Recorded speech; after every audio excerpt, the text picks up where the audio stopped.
westerlies na lamang o yung mainit na hangin galing sa karagatang Pasipiko yung patuloy na nakakaapekto sa buong bansa.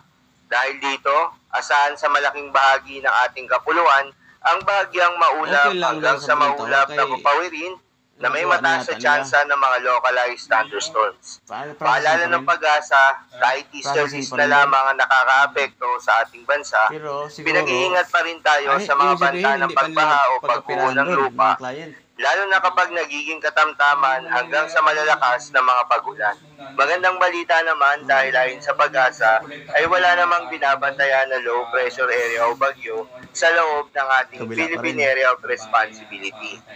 Samantala, yung low pressure area na ating binabantayan sa labas ng Philippine Area of Responsibility na pinangalanan na Invest 93W ng Joint Typhoon Warning Center ay posibleng pumasok sa loob ng Philippine Area of Responsibility at kalaunay mag-develop bilang isang bagyo sa mga susunod na araw. Sa ngayon, base sa ipinapakita ng forecast model na ating ginagamit, hindi ito nakikitang tatama sa bansa at posibleng kumilos pahilaga, papalihis sa bansa, ngunit posible pa rin itong magbago.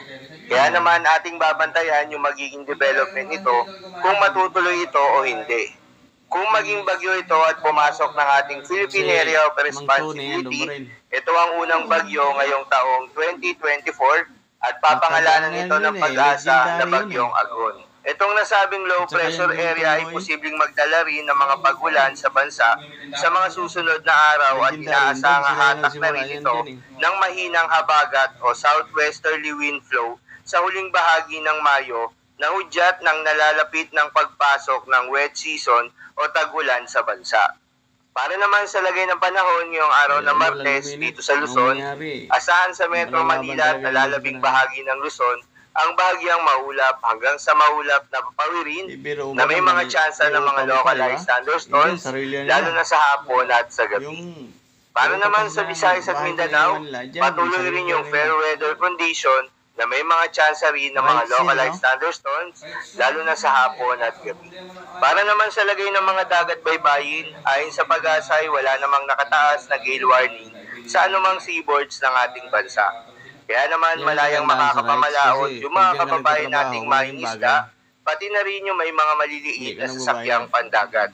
Iba yung pag-iingat pa rin sa mga kababayan nating maglalayag dahil kung meron tayong offshore thunderstorms activity, asahan natin yung posibleng paglakas ng hangin at kaakibat nito yung posibleng pagtaas ng mga alon. So yun lamang po para sa lagay ng panahon ngayong araw ng Martes.